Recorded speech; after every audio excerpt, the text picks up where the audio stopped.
அனைவருக்கும் வணக்கம். சுவிஸ் ஊடக மையம் சார்பாக இந்த ஊடக சந்திப்பை நடத்துவது நாங்கள் மிக்க மகிழ்ச்சி அடைகிறோம். அந்த வகையில் இந்த ஊடக சந்திப்பின் நோக்கம் குறித்து உங்கள் கருத்துக்களை தெரியும். என்னை அழைத்து எங்களோட மாநகராட்சியில் நடக்க இருக்கும் தேர்தல் பற்றி குறிப்பாக அதை பற்றி சொல்ல வைப்பதற்கு முதலில் உங்கள் எல்லாருக்கும் என்னுடைய நன்றியை தெரிவித்துக் கொண்டுள்ளேன். லவுசான் வாழ் வாக்காளர்களுக்கு என்னுடைய அன்பான வணக்கத்தை தெரிவித்துக் கொண்டு எதிர்வரும் மார்ச் 8 நடக்க போகிற தேர்தலில் உங்களுடைய ஆதரவை பெறுவதற்காக நான் உங்களுக்கு முன் வந்து இந்த தேர்தல் சம்பந்தமான சில முக்கிய விஷயங்களை சொல்ல விரும்புகின்றேன். இந்த தேர்தலில் 100 அங்கத்தவர்கள் தெரிவாவார்கள். நான் இந்த லவுசான் அதாவது லவுசான் சிட்டி என்று சொல்லப்படுற இந்த மாநகராட்சியில் 2006, 2011, 2016, 2021 4 தடவைகள் அமோக வெற்றி பெற்று அங்கத்தவராக இப்பொழுதும் தற்பொழுதும் இருக்கின்றது. ஆகவே இனி வரப்போகிற தேர்தல் மார்ச் 8 அதிலே 100 அங்கத்தவர்கள் தெரிவாக மக்களால் தெரிவெடுக்கப்பட்டு செய்வார்கள். அந்த வகையில் உங்களுடைய வாக்குகளை தம்பிப்பிள்ளை நமசிவாயம் என்ற எனக்கு, அதாவது 0526 என்னுடைய இலக்கம் நம்பர் 0526, இதற்கு நேரே தம்பிப்பிள்ளை நமசிவாயம் என்று சொல்லி இதுதான் அதாவது எங்களுடைய அந்த ஓட் லிஸ்ட், இதில் என்னுடைய பேர் இதில் எழுதப்பட்டிருக்கின்றது. இந்த இதுக்கு கீழே இதில் இருக்கிற இந்த இடைவெளியில் நீங்கள் இன்னும் ஒருக்கா என்னுடைய பெயர் எழுதி எனக்கு 2 வாக்குகளை தரலாம். ஒவ்வொரு குடிமகனும் 2 வாக்குகள் கொடுக்கலாம். அந்த வகையில் எனக்கு 2 வாக்கும் மற்றவர்களுக்கு எல்லாருக்கும் 1 வாக்கும் போகும். எனக்கு மட்டும் நீங்கள் எனக்கு 2 வாக்குகளை தந்து போட்டு மற்றவர்களுக்கு ஓட் பண்ணாமலும் விடலாம். அதுவும் இன்னொரு வழி இருக்கின்றது. அதற்கு இந்த 9 லிஸ்ட் வருகிறது அந்த என்வலப்பில். இல்லை 9க்கு பிறகு ஒரு லிஸ்ட் வரும், லிஸ்ட் பெயர் போடாத ஒரு லிஸ்ட் ஒன்று இருக்கின்றது. அதிலே நீங்கள் தம்பிப்பிள்ளை நமசிவாயமனுடைய இலக்கத்தை எழுதி இன்னும் ஒருக்காக எழுதி 2 தடவை மட்டும் எழுதி போட்டு மேலுக்கு நீங்கள் இப்படி போடணும், பார்ட்டி சோசியலிஸ்ட் என்று மேலுக்கு எழுதி போடணும். அப்போ தான் எங்களுடைய கட்சிக்கும் 100 வாக்குகள் போகும். அது எழுதாட்டிக்கு தனி எனக்கு மட்டும் 2 வாக்கு வரும். நான் என்னுடைய கட்சிக்கு வாக்குகள் கூட வந்தால் தான் எங்களுடைய கட்சியில் கூடின ஆட்கள் தெரிவாவார்கள். அந்த வகையில் நீங்கள் எனக்கு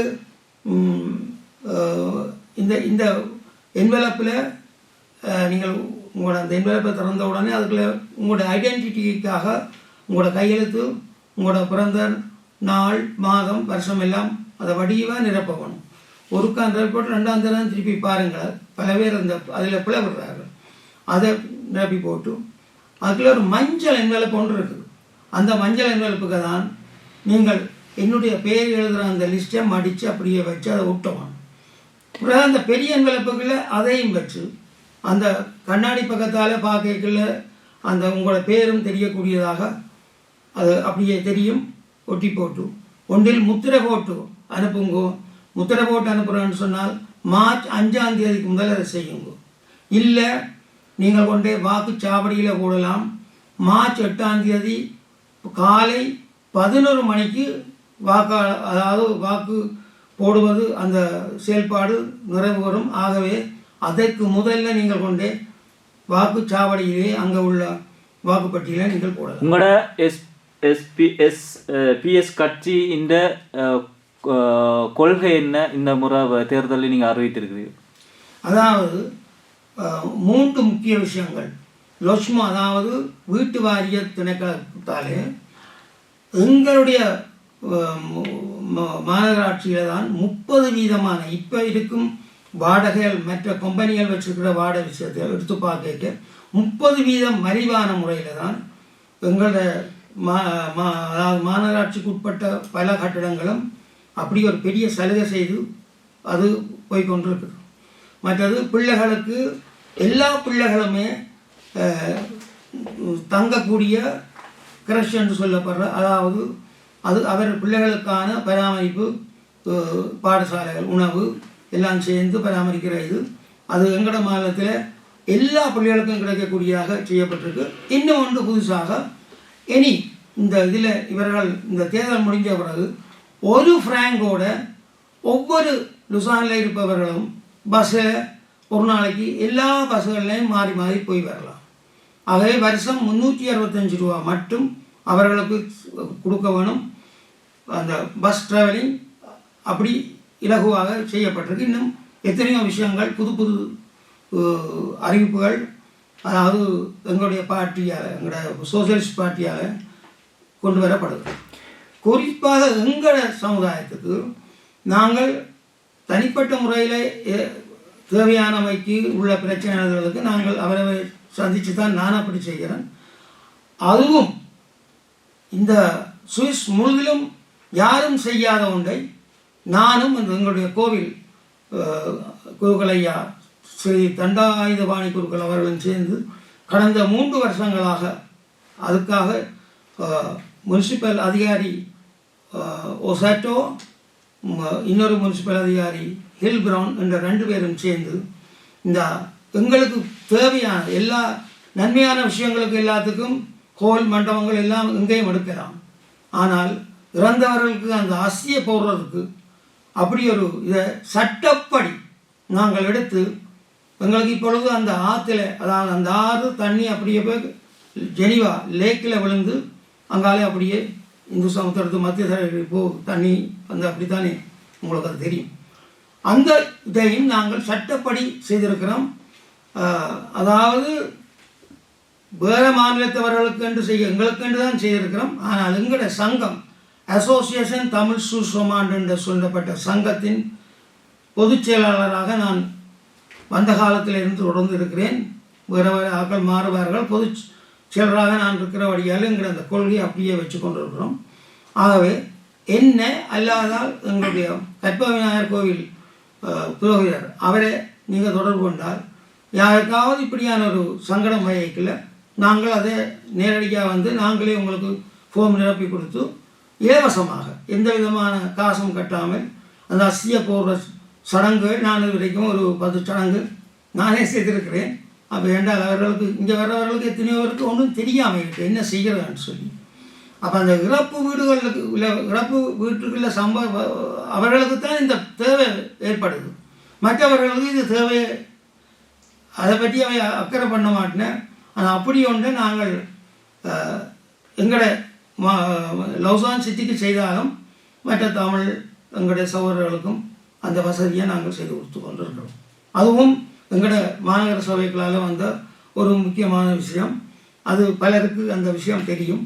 தொடர்ந்து நாங்கள் அங்கே அந்த ஆற்றிலே ஒரு சிவலிங்கமும் நந்தியும் வைக்கிறதுக்கு நான் இந்தியாவிலே அதுக்குரிய ஏற்பாடுகள் செய்து அது வந்த உடனே நாங்கள் அந்த தண்ணி அங்கே ஆற்றிலேயே அது ஒரு நிகழ்ச்சியாக வச்சு செய்வோம். இன்னும் சில வருஷங்களில் அந்த இடத்திலே ஒரு சிவாலயம் நீரோடையோடு இருமலை அப்படி மற்ற இடங்களில் நடக்கிற மாதிரி நீரோடையோடையே ஒரு சின்ன ஒரு சிவாலயத்தையும் அதுக்கான சார்பு அதுக்கான நான் கதைச்ச இடத்துல எல்லாம் செய்யலாம் என்று சொல்லியிருக்கிறார். நீங்கள் 5வது முறையாக லவுசான் மாநகராட்சி தேர்தலிலே போட்டியிடுகின்றீர்கள். ஒரு ஈழத்தமிழனாக அங்கு இருக்கக்கூடிய ஏனைய மக்களோடும் இணைந்து வாழக்கூடிய சூழ்நிலையில் இந்த 5வது முறை நீங்கள் போட்டியிடுகின்ற இந்த சந்தர்ப்பம் உங்களால் எப்படி உணரப்படுகின்றது? கடந்த காலங்களோடு ஒப்பிடுகையில் 4 முறை நீங்கள் ஒரு வெற்றி வேட்பாளராக இருக்கின்றீர்கள். இம்முறை 5வது முறை எப்படி இருக்கிறது உங்களுடைய மனநிலை? எனக்கு தெரிந்த அளவில் எல்லாருமே உங்களுக்கு தான் நாங்கள் ஓட் போடுறோம், நீங்கள் கட்டாயம் வந்து எங்களோட நிற்க வேணும், எங்களுக்கு நீங்கள் பல உதவிகளையும் நீங்கள் செய்கிறீர்கள் என்று சொல்லி நான் மிகவும் சந்தோஷமாக ஒரு நல்ல எதிர்பார்ப்போடு இருக்கின்றேன். நீங்கள் லவுசான் மாநிலத்தில் வசித்தாலும் கூட ஈழத்தமிழர்கள் சார்ந்து ஜெனிவாவில் இடம்பெறுகின்ற பல விடயங்களோடு உதவியாகவும் அவர்களுக்கு ஒத்தாசையாகவும் தொடர்ச்சியாக இருந்து வரக்கூடிய ஒருவர். இந்த மாநகர சபை அல்லது மாநகராட்சி கூடாக சில ஈழத்தமிழர்கள் சார்ந்திருக்கக்கூடிய விடயங்களை கையாள முடியாது விட்டாலும் அந்த கட்டத்திலிருந்து ஈழத்தமிழர்கள் சார்ந்திருக்கக்கூடிய விடயங்களை எவ்வாறு கையாண்டிருக்கின்றீர்கள் அல்லது கையாளுவதற்கு முற்பட்டிருக்கிறீர்கள்? அதாவது நான் இப்போ தொடர்ந்து அந்த நாட்களில் இருந்து, அதாவது ஜெனிவா திடல் வந்து வரும் மண்ணாக இருந்த காலத்தில் இருந்து இந்த எங்களுடைய போராட்ட விஷயத்துக்கு நான் தான் அந்த இடங்களை எடுத்து கொடுத்து பல காலகட்டத்தில் சுழலும் மாறி மாறிக்கொண்டு வரைக்கல நான் அந்த இதை ஒழுங்காக செய்து கொண்டு வந்தேன். நான் இப்போ கடந்த 2 வருஷமாக மட்டும் அதுக்குரியவர்களுடைய அந்த பொறுப்புகளை எல்லாத்தையும் கொடுத்து என்ன மாதிரி கேட்கணுன்றதையும் கூட பிரெஞ்சில் எழுதி கொடுத்து அது தண்டை வாழை அப்படியே நடந்து கொண்டு இருக்குது. நாங்கள் உங்களுக்கு தெரியும் எங்களோட ஒரு சின்ன மாநகராட்சி ஃபெடரல் அரசாங்கத்தை கொண்டு தான் அந்த நாட்டு பிரச்சனை இந்த நாட்டு பிரச்சனை இங்கே ஒன்று செய்யலாம் என்றாலும் அது ஒரு தனிப்பட்ட செல்வாக்கும் தனிப்பட்ட அறிமுகங்களும் அப்படியான இதில் ஈழத்தமிழர் ரவி என்று சொல்லியிருக்கு. அதுக்கெல்லாம் உங்களுக்கு தெரியும் மேடம் மேனவர்னு சொல்லி அவள் எங்களுக்கு பல பொறுப்புகளில் இருந்து எங்களை போர் மகிழ்ச்சிக்கப்பட்ட பிறகு அவள் நிறைய எங்களுக்கு உதவி செய்து கொண்டிருக்கிறாள். அவள் இப்பொழுது நோய்வாய்ப்பட்டு கொண்டிருக்கின்றாள். இதையும் உங்களுக்கு இந்த நேரத்தில் சொல்ல நான் விரும்புகின்றேன். இப்போது இந்த 5வது முறை நீங்கள் போட்டியிடுகின்ற தேர்தல் என்பது புதிய கோஷங்கள் ஏதாவது உங்களுடைய கட்சியின் சார்பில் மக்களுக்கு நிலைநிறுத்தப்பட்டிருக்கின்றதா? நீங்கள் இப்போது குறிப்பிட்டது போன்றோ அல்லது வளமை போன்ற கோஷங்களோடு தான் இந்த தேர்தல் முன்னிறுத்தப்பட்டிருக்கின்றதா?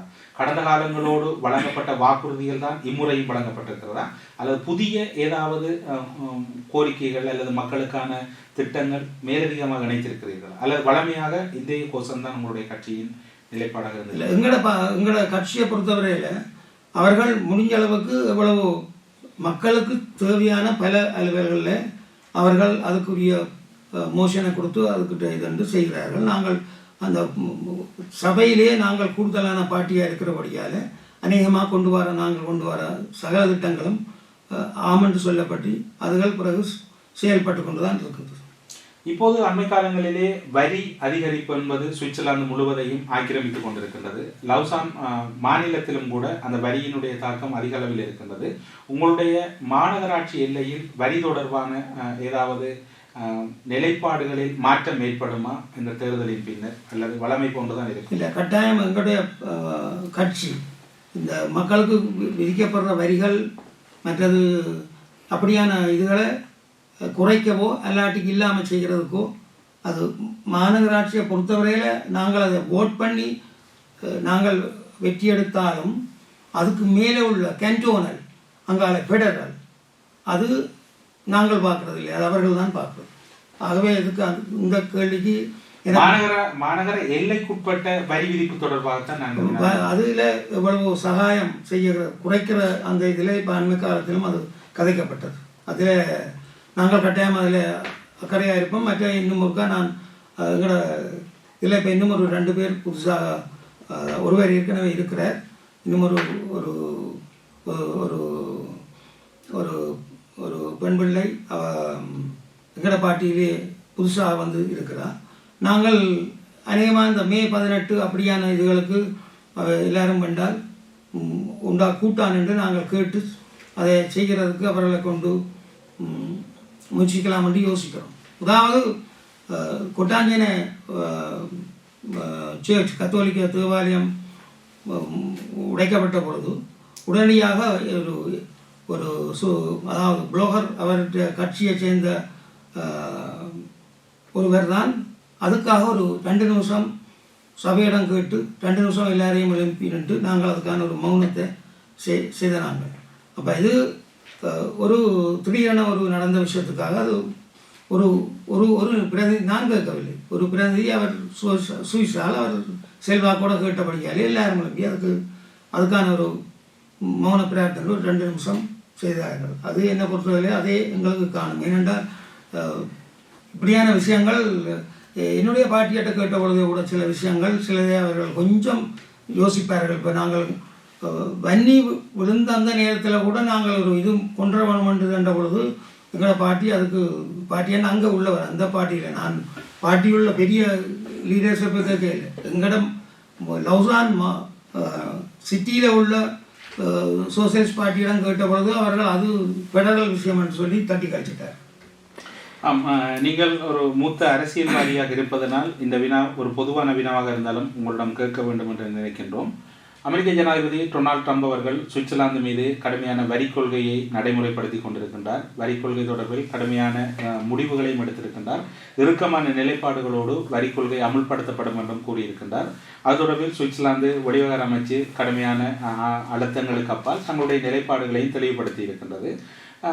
அமெரிக்கா சுவிட்சர்லாந்து மீது விதித்திருக்கக்கூடிய வரி, உங்களுடைய 4 முறை மாநகர சபை உறுப்பினராக இருந்த அனுபவத்தில் நீங்கள் நீண்ட காலமாக சுவிட்சர்லாந்தில் வாழக்கூடிய ஒருவராக இந்த வரி விதிப்பு தொடர்பிலும் அவர்களுடைய நிலைப்பாடு தொடர்பிலும் உங்களுடைய கருத்து என்னவாக இருக்கின்றது? நான் நினைக்கின்றேன், என்னை பொறுத்தவரை நான் நினைக்கின்றேன், சுவிஸ் அரசாங்கம்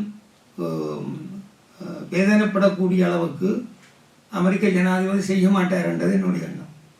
சுவிஸ் நாடு அப்படித்தான். சுவிஸ் நாட்டின் இது அமெரிக்காவும் அட்ஜஸ்ட் பண்ணி சுவிஸோட போக பார்க்கும், சுவிஸும் அமெரிக்காவோட அட்ஜஸ்ட் பண்ணி தான் போக பார்க்கும். அதுதான் என்னுடைய பதில். அதுதான். சுவிஸில் நீண்ட காலம் அரசியலில் இருக்கிறபடியா இளம் தலைமுறைக்கு நீங்கள் அரசியல் பற்றி என்ன கருத்தை தெரிவிக்க விரும்புகிறீர்கள்? இளம் தலைமுறை அவர்கள் இப்போ மூன்றாவது சந்ததி திருமணங்கள் கூட நடக்கின்றன. இனி 4-5 அப்படியே வரும். அவர்களும் மாறிக்கொண்டே போகிறார்கள். நாங்களும் எங்களுடைய ஐடென்டிட்டிகள் படிப்படியாக இப்படியே குறைஞ்சு கொண்டு போகும் என்று தான் நான் நினைக்கின்றேன். எங்களை போல ஆக்கள் கொஞ்ச காலத்தான் இருப்போம், அதுக்கப்புறம் என்னென்றது தெரியாது. ஆனால் இளம் சந்ததி அதாவது மிக வேகமாக கல்வியில் மற்றது உழைப்பில் மிக வேகமாக முன்னேறி கொண்டு போகிறார்.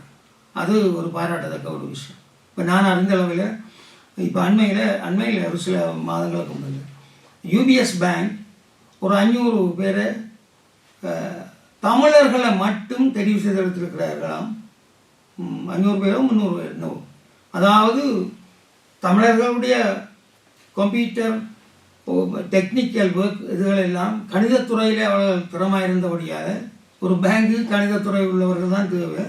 அந்த அளவில் தமிழர்கள் அநேகமாக இப்போ எல்லா பேங்கையும் பார்த்தால் 2-3 தமிழர்கள் வேலை செய்கிறார்கள் UBS பேங்க். இவ்வாறு படித்து நல்ல நிலையில் இருக்கும் தமிழர்களும் நமது அரசியல் தொடர்பாக அல்ல தமிழ் மக்களின் தேசியம் தொடர்பாக சேர்க்க வேண்டிய ஒரு நிலை இருக்குத்தானே, அதோடவா நீங்கள் என்ன சொல்ல விரும்புகிறீர்கள்? இல்லை, அதில் இப்போ எல்லாரையும் சொல்ல முடியாது. ஒரு குறிப்பிட்ட விதமானவர்கள் அதில் மிக கர்சனையாக இருக்கிறார்.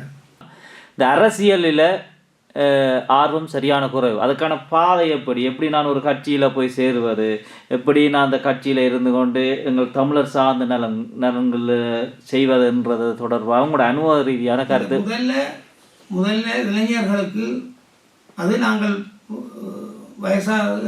நாங்கள் தான் அதை செய்யணும் என்று நான் நினைக்கிறேன். அந்த இளைஞர்களை அதாவது அந்த இளைஞர்களை கொஞ்சம் ஆர்வமுள்ள இளைஞர்களை அறிஞ்சு அவர்களை கூப்பிட்டு சில இல்லாட்டிக்கு ஒரு பொதுவான ஒரு கூட்டம் மாதிரி எத்தனையோ திருமணச் சடங்கு, அரங்கேற்றம், நூல் வெளியீடு எல்லாம் அப்படி நடக்குது. அப்போ இதில் அந்த மக்களை இதுக்கண்டு சொல்லி கூப்பிட்டு அந்த இடத்துல உங்களை போல மீடியாவில் உள்ளவர்களும் நாங்கள் தான் அந்த அந்த அந்த உணர்ச்சி அவர்களுக்கு கொடுக்க வேணும். உங்களுடைய மாநிலத்தில் குறிப்பாக உங்களுடைய மாநகர எல்லைக்குள் இருக்கக்கூடிய தமிழ் இளைஞர்களுக்கு நீங்கள் என்ன விடயத்தை இந்த சுவிஸ் அரசியல் தொடர்பில் கூற விரும்புகிறீர்கள், அல்லது அவர்களிடம் நீங்கள் எதிர்பார்க்கக்கூடிய விடயம் என்னவாக இருக்கிறது? அதாவது அவர்களிடம் நாங்கள் முதலில் ஒரு ஊக்கமுள்ளவர்களை மூலமாக மற்றவர்களையும் கூப்பிட்டு முதல் நாங்களே அவர்களுக்கு சொல்ல வேணும், இந்த சுவிஸ் அரசியலில் நீங்கள் ஈடுபட வேணும் என்று சொல்லி அவர்களுக்கான அதுக்குரிய அரசியல் கட்சிகளில் சேரக்கூடிய அந்த உதவிகளையும் மற்றது தொடர்ந்து நாங்கள் எந்த மாதிரி பணியாற்றலாம் என்று சொல்லி கதைச்சு அவர்களை நாங்கள் 5-10 ஆக்கி 10-20 ஆக்கி நாங்கள் அதை செய்யலாம். அதுக்கு நாங்கள் ஒரு முயற்சி நாங்கள் தான் செய்ய வேணும். அதை நாங்கள் இப்போ உங்களோட கருத்தை நான் அறிஞ்சு கொண்டேன். அதை நாங்கள் அதை செய்ய முயற்சிப்போம். மீண்டும் எங்களுடைய வாக்காளர் பெருமக்களுக்கு நான் இறுதியில் சொல்ல விரும்புவது, நான் இந்த நாட்டுக்கு 1985 ஆண்டிலேயே ஐநா சபைக்கு முதல் நானும் அம்பலவாணர் கிருஷ்ணாவும் போய் முதலாக நாங்கள் தான் அந்த பரப்புரையை ஆரம்பித்து விட்டோம். நாங்கள் அன்று தொடங்கி நாங்கள் எத்தனையோ விதமான சமாதான வகையில் போராட்டங்கள், ஊர்வலங்கள் எல்லாம் நாங்கள் செய்து கொண்டு இப்படியே மக்கள் தொண்டு பொது வாழ்வு என்று சொல்லி அந்த வகையில் நான் 4 தடவைகள் எங்களுடைய மாநகராட்சி தேர்தலையும் வெற்றிவாக சூடி அந்த மாநகராட்சிக்கு அங்கத்தவராக மெம்பராக வந்து இப்பொழுது 5வது தடவைக்கும் நான் அதாவது அமைச்சராக இருக்கின்றேன். உங்களுடைய ஒத்தாசை, உங்களுடைய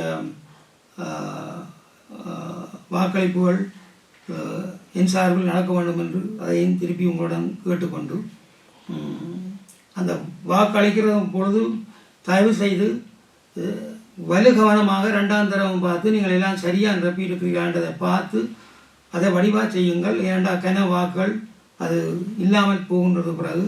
ஆகவே நான் திரும்பவும் உங்களிடம் எனக்கு ஆதரவு தாருங்கள் என்று சொல்லிக்கொண்டு உங்களுக்கு இந்த தேர்தல் விஷயமாக வாக்களிக்கிற விஷயத்தில் சில சந்தேகங்கள் ஏற்பட்டால் தயவு செய்து என்னுடைய தொலைபேசியில் 079 796 78 50 079 796 78 50 நீங்கள் எந்த நேரமும் என்னை நீங்கள் தொடர்பு கொண்டு அதிகாலை என்றால் இரவு 12 மணி என்றால் நீங்கள் என்னை தொடர்பு கொண்டு நீங்கள் என்னட்ட உங்களுடைய சந்தேகங்களை தீர்த்து கொள்ளுங்கள். எங்களுக்கும் முக்கியம் எங்களுடைய கட்சிக்கு நிறைய பேர் எடுபட வேணுமென்றதும் அத்துடன் நானும் எடுபட வேணுமென்றது தான். ஆகவே அந்த ஒத்துழைப்பை எனக்கு வழங்குங்கள் என்று சொல்லி கேட்டு உங்கள் எல்லாருக்கும் என்னுடைய நன்றியையும் தெரிவித்து வணக்கம் சொல்லுகின்றேன். நன்றி.